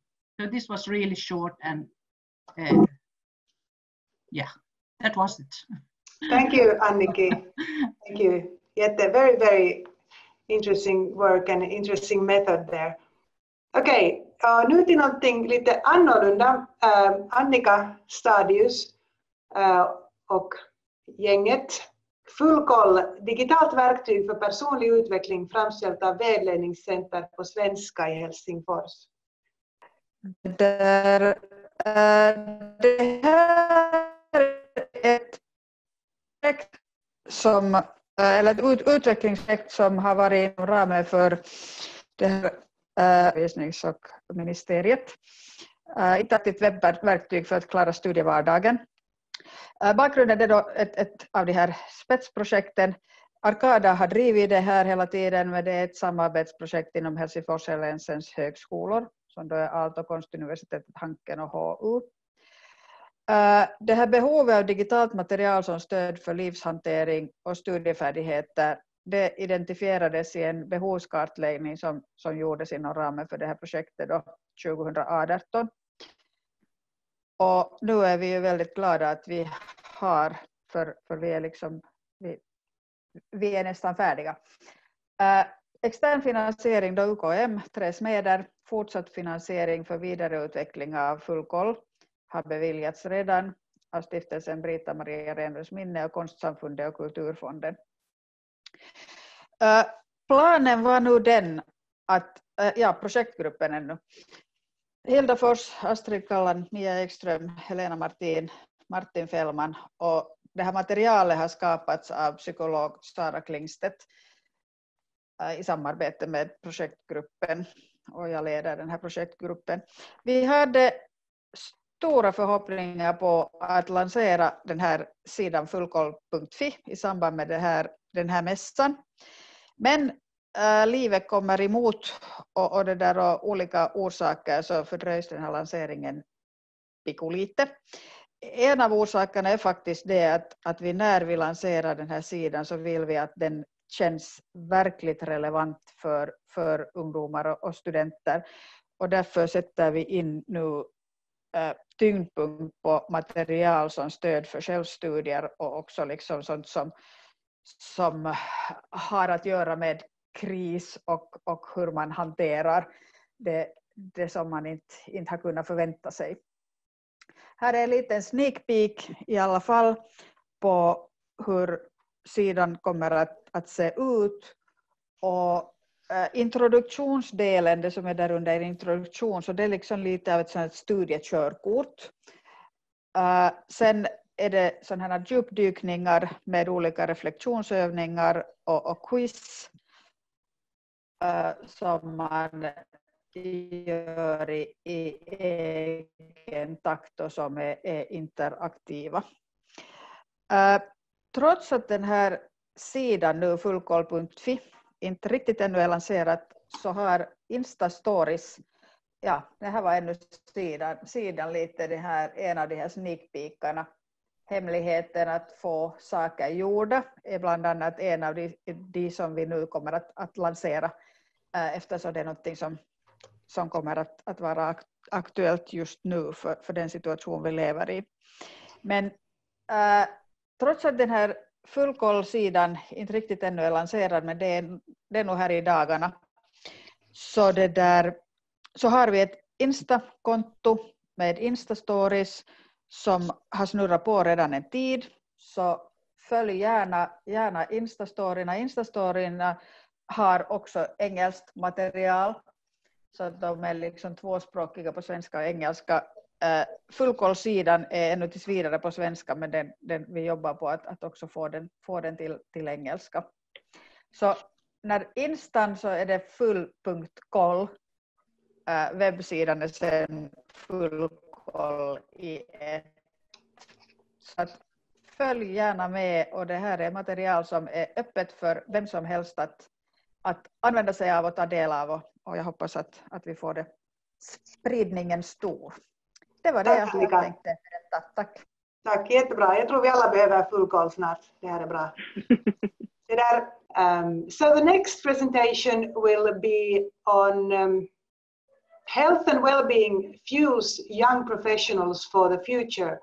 Mia Fors, Anu Grönlund och Jyrki Kettunen. So, this is, jag tänker tala svenska faktiskt. Det handlar alltså om finlust, och det här är ett forskningsprojekt där vi försöker göra arbetsvillkoren bättre för våra studerande genom forskning. Alltså, vi har en ambition att studera det arbetsliv där våra studerande ska placera sig, så vi försöker helt konkret göra det bättre för våra studerande. Och vi kan väl säga att, och det är ju inte i synnerhet idag, så är det väl inte någon överraskning att det är ganska stressigt att jobba inom vården. Problemet är det att det finns en personalbrist. Det finns många som överger professionen. Arbete i sig är inte speciellt lockande och inte heller högt betalt. Och så har vi många unga professionella som lider av en hög grad av stress och utbrändhet. Vi vet mycket från tidigare. Det finns många studier som har följt med stress och utbrändhet bland unga, och vi pratar i den här studien mycket om sjukskötare, men här kan också inkluderas också ofta socionomer och andra professionella inom social- och hälsovården. Vår strategiska samarbetspartner med det här projektet, det forskningsprojektet, är Karolinska institutet, som har varit otroligt generösa. Vi har fått hela deras frågebatteri och får tillgång till liksom deras sätt att analysera data. Det här är alltså en forskargrupp med nästan 20 doktorer, professorer som det ger oss muskelkraft genast i att det blir evidens i det. Det är inte något som vi bara hittar på så där vid sidan om. Vi kommer att samla in data av det där våra studerande, sådana som har börjat 2019, och här är ambitionen att vi ska ännu få ut första frågebatteriet här på den där våren. Och så ska vi följa med dem under hela sin studietid, en gång per år. Hur mår du? Hur sover du? Hur äter du? Hur rör du på dig? Hur upplever du att du hanterar vardagen? Vilket socialt nätverk har du? Det är liksom många olika dimensioner av frågor, och vi är intresserade av hur våra ungdomar mår. Och vad tänker vi att vi ska bidra med? Förstås ska vi se, och det handlar om liksom tillvaron överlag, att arbeta i de här branscherna. Men det som vi vill är att vi vill främja lärande, motivation och välbefinnande, och vi vill förhindra långvarig negativ stress, ohälsa och flykt från branschen. Förväntade resultat, vi vill på något sätt förstå hälsoproblematiken hos specifikt just våra studerande. Vi vill använda det som klar evidens för hur vi arbetar med preventiva åtgärder under utbildningens tid men också efter. Vi vill motverka avhopp. Det finns många olika studier som visar att risken faktiskt ökar att lämna branschen desto mer man studerar. Dansk studie visar att upp till 20% av sista årets studenter överväger att inte bli sjukskötare fast de alltså är helt på slutrakan av sina studier. Så det finns mycket stor orsak för oss att på riktigt arbeta med det här. Och sen förstås främja hälsan, arbetstillfredsställelsen och livskvaliteten. Och vi är jag, Anu och Jyrki och alla ryms med och liksom såklart är vi intresserade av detta in fler. PS, man hinner ännu bli sjukskötare. Tack. Tack Mia, jättebra presentation och bra projekt. Okej, swiftly moving on again. Lärarens dispositioner i grupphandledning. Karina Kiukas, Åsa Rosengren, Mia Fors och Eivor Wallin Virta. Varsågoda. Tack Henrika.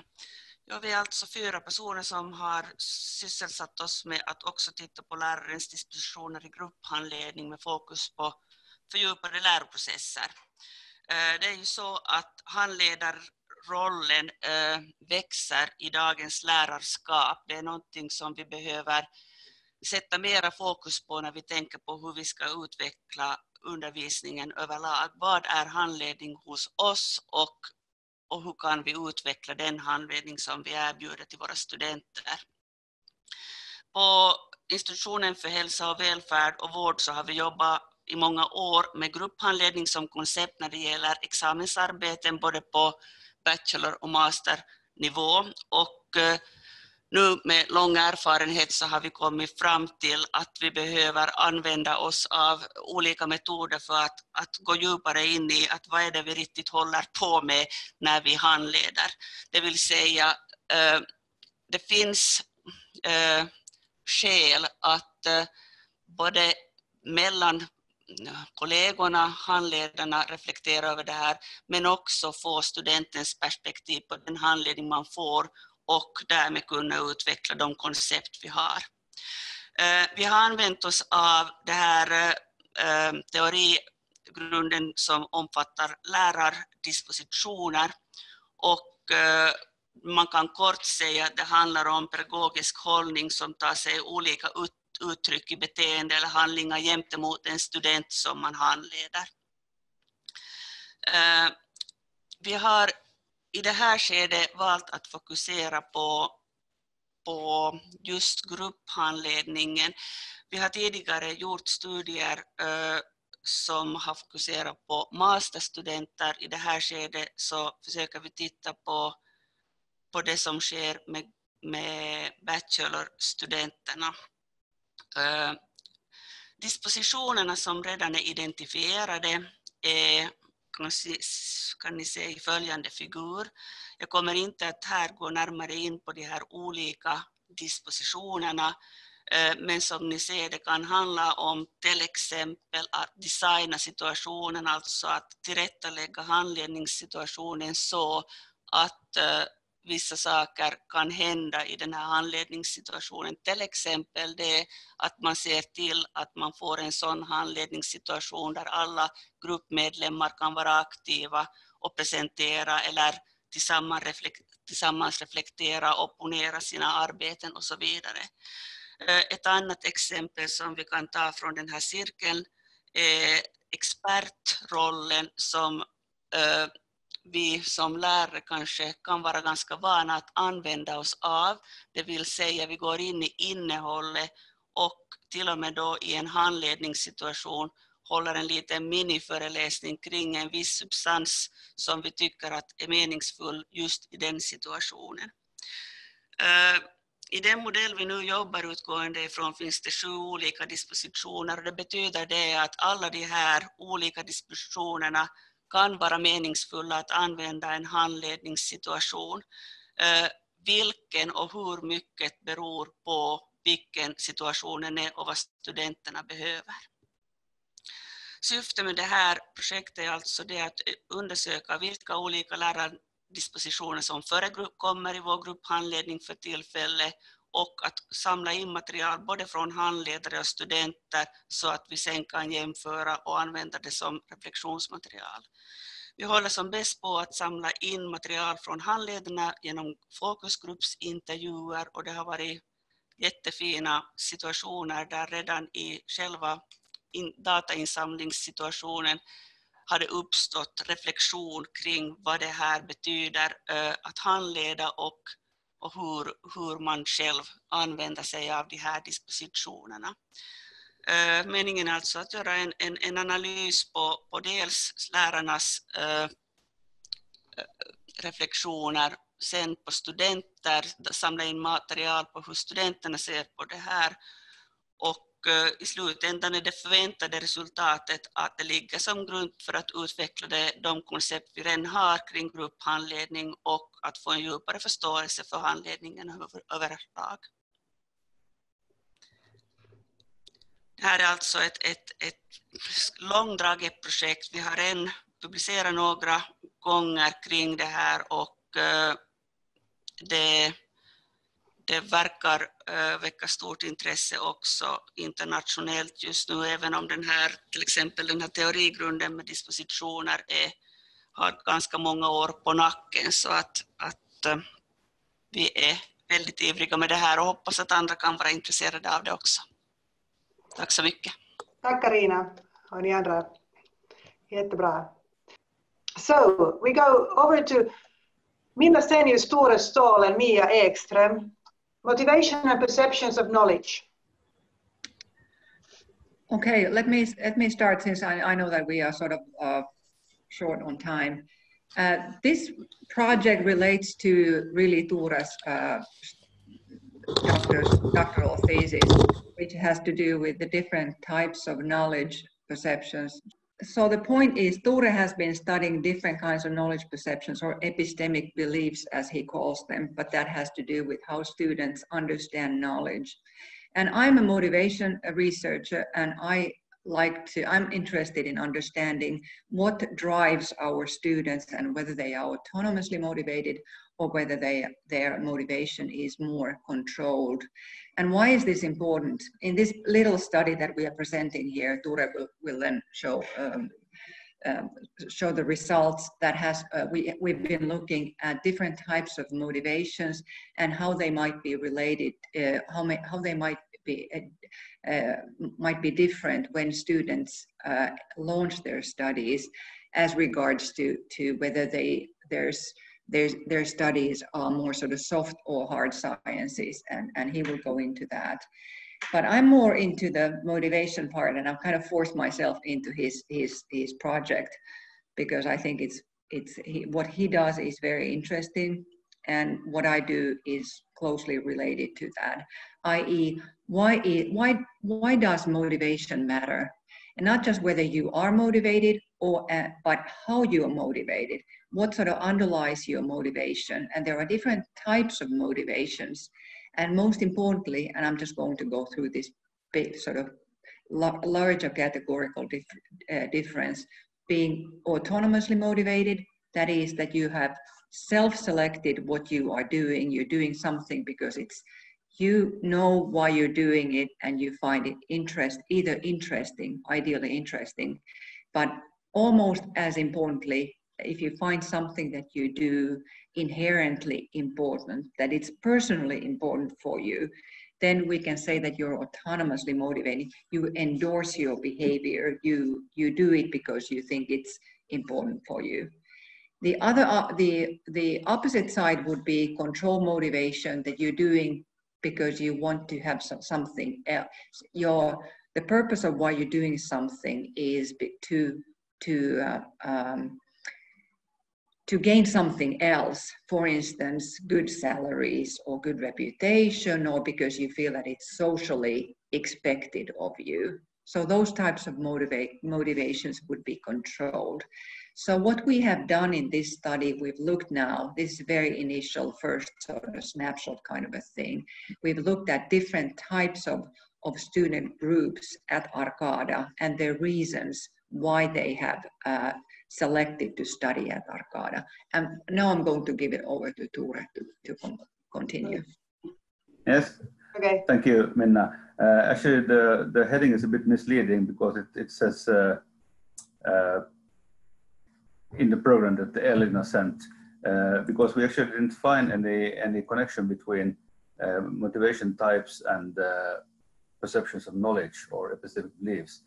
But instead, we looked at how students in different degree programs are motivated. And there's a rough distinction between different kinds of programs, so-called soft science, if they are based on soft sciences or hard sciences, or as many of our degree programs are based on a mixed set of sciences.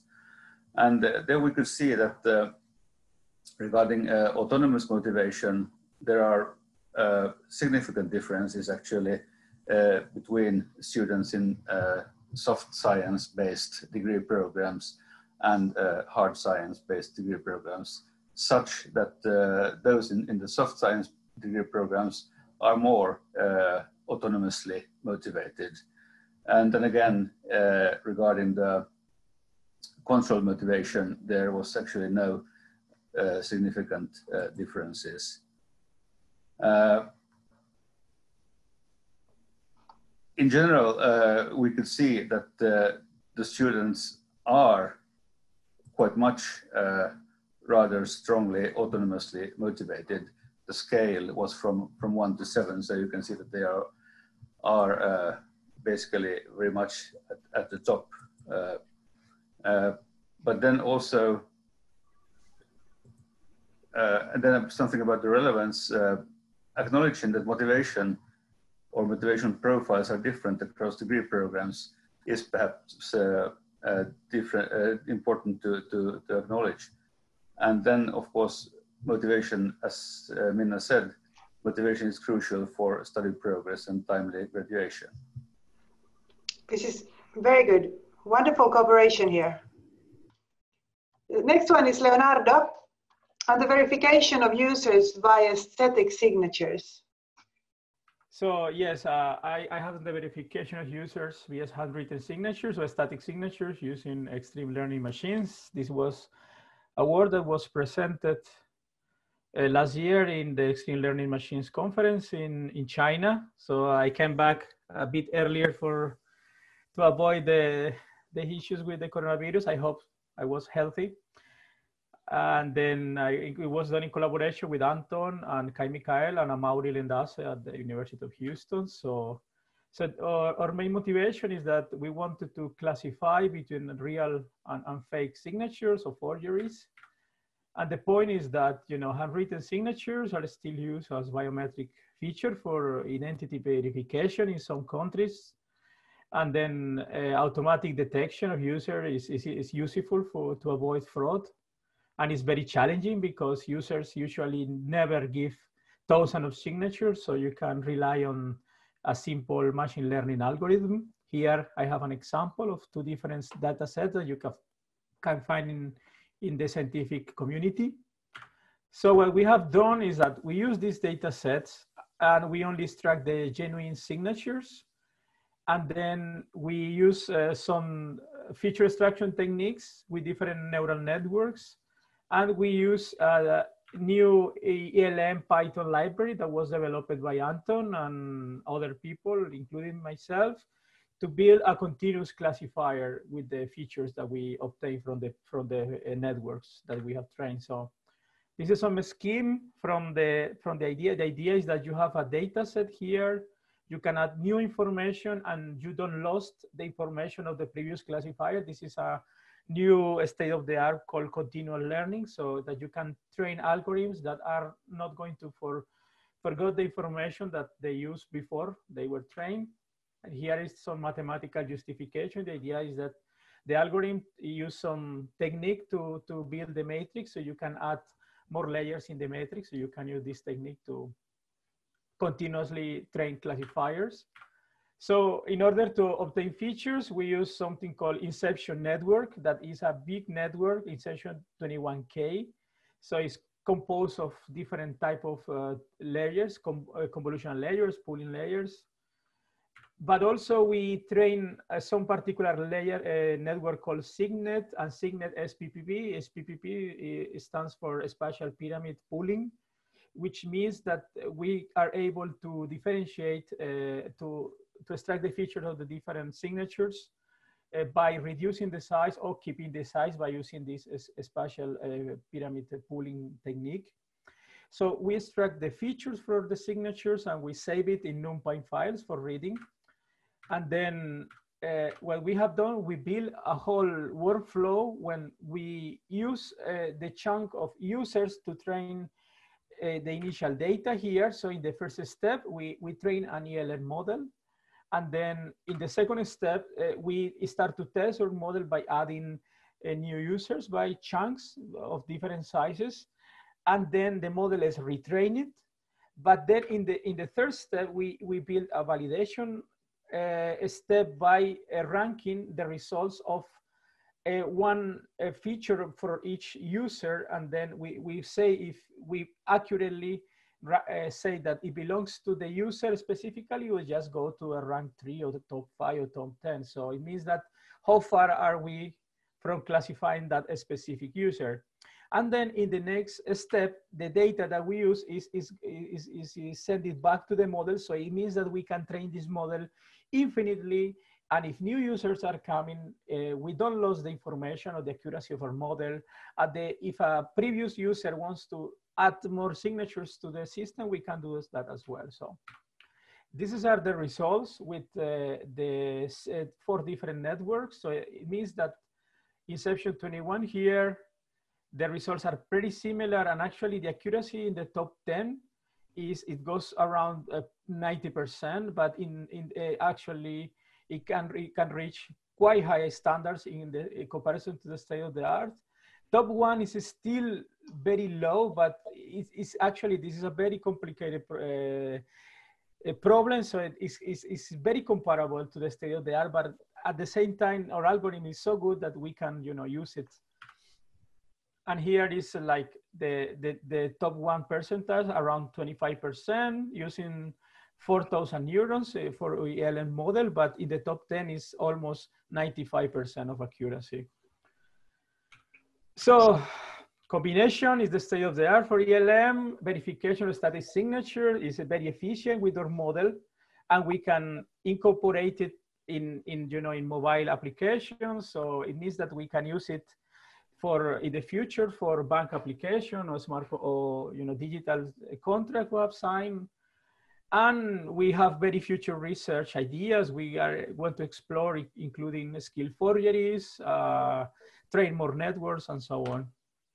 So this research was funded by the TÜV funding, and we use the data for the Vidalata, the Autonomous University of Madrid, and the University of Las Palmas, and we use the computational resources for the CSC in Otaniemi.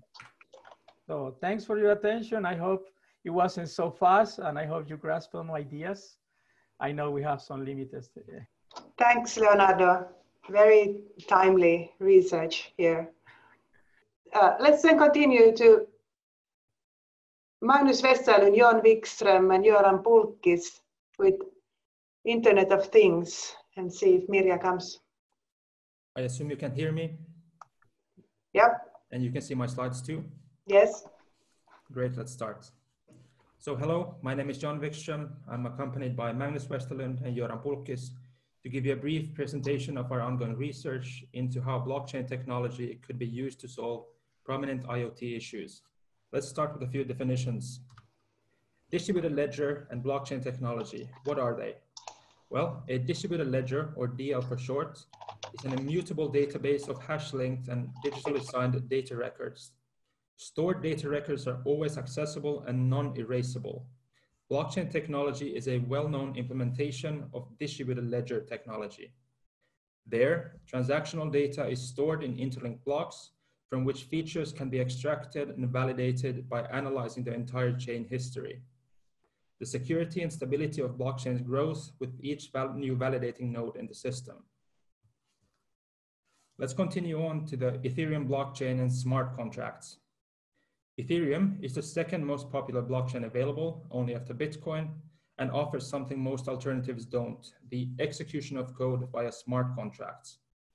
Smart contracts can fulfill the role of an autonomous intermediary between parties by programming in the predetermined and agreed upon rule set of a transaction and only allowing withdrawals if a specific condition is met. Anything that is predeterministic could theoretically be written as a smart contract. Think, for example, insurance, logistics, or crowdfunding. Because of the immutable and distributed nature of blockchains, deployed smart contracts are effectively impenetrable while remaining completely open source and neutral to the transaction. Moving on to security problems with IoT. Internet of Things, or IoT for short, are devices that are able to transfer data autonomously and come specifically designed for various industries and intents. The wide use of these devices has grown exponentially during the last few years, but regrettably, many aspects of security have either been overlooked or ignored. Allowing direct communication with IoT devices over the internet make them easy to manage, but extremely vulnerable to hijacking, and owners oftentimes don't even realize that the device has been compromised. Another prominent problem regards mutability of data. If the uploaded data isn't stored in a permanent location, then the chance of it getting modified or deleted by someone will always exist. Whether it's by accident or not doesn't ultimately matter. Our proposed solution to dealing with this issue is management via smart contract. Devices are generated individual smart contracts that contain parameters that dictate how the device should behave and function. These parameters are modifiable by the owner, and the device can autonomously track and recalibrate itself by subscribing to any changes in the smart contract. This allows us to harden the device by disallowing any incoming connections, which significantly reduces attack vectors while still allowing the owner to maintain control of the system. Immutable smart contracts are also excellent for permanent data dumps that can easily be cataloged, fetched, and then graphed in real time. Instead of going into an explanation how this kind of the data flow works, because we're short on time, I'm instead going to post this screenshot or this picture in chat and answer any questions you might have. Thank you for listening. Thank you, John. That was good. And as I understand this, we are now all part of Internet of Things even more all the time. So also, of course, very, very timely research here. And now, last but not least, Jani Knowles, hope you're still around. Strange Days, facilitating empathy through immersive storytelling. Okay, good. Hello, everybody. My name is Jan Knowles. I was a senior lecturer at Kultur and Media. My project is called Strange Days, and this started off as a conversation between myself and Ole Goethe from Christiania College from Oslo. And we both share a passion for storytelling and how storytelling can foster empathy in distant others, a sort of emotional understanding between distant others. And this project found concept of emotion. Emotion is when you step into a story, and it's a very important feature in all kinds of audiovisual storytelling, such as games and films. And it's especially important in growing media technologies such as virtual reality and augmented reality and extended reality. So as you all know, I guess lots of you play games and similar stuff. They are often very created on spectacle. They have a lot of action and explosions. and extended reality tend to favor this over stories and characters. And when they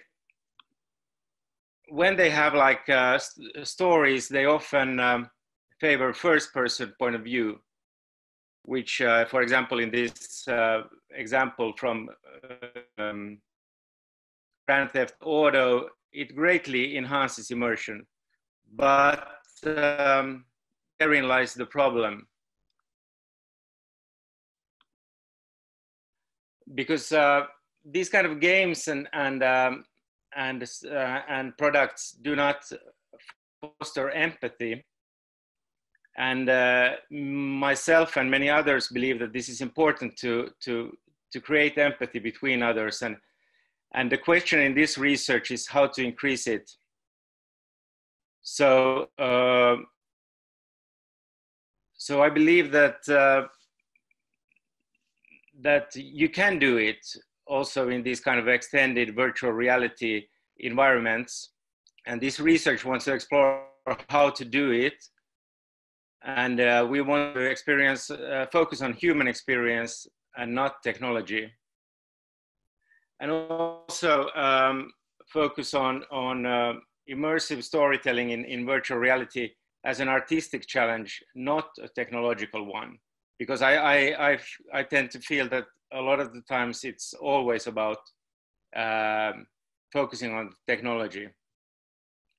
So in this project, just in short, what we want to do is we want to create, together with staff and students from Christiania and Arcada, we want to create this kind of short virtual reality documentaries that create empathy and challenges these kind of practices that are focused on spectacle and first-person point of view. So this is a sort of a practitioner-based inquiry, like artistic research, where we, together with students, we create something completely new in the Nordic context. And the results will be short virtual reality documentaries, and hope to see this become a sort of project that also gets us to work with students more closely. So please feel free to ask me more about empathy and storytelling and in this context. Thank you. Thank you, Jani. Of course, really important. Deep empathy, we need much of it now. I think this is wonderful in many ways, and now it's 14:59. Some of you know my obsession with time, so I'm quite proud of this. Is there someone we have forgotten who has prepared a presentation but hasn't gotten to present? Raise your hands now. Okay. Hey you all, this has been so extremely interesting. I'm immensely proud of working with you all. And I hope this marathon of poster sessions has been as good for you as it's been for me. Really, really interesting. And I know this will foster new conversations. And I also know that we all have the possibilities to ride out this Corona storm very well when we work together like this. I'm almost starting to cry now. I think we are future ready. And this afternoon has just been one touch point. And I hope we can continue this close collaboration, and let's keep safe and healthy. You're all wonderful. Thank you all.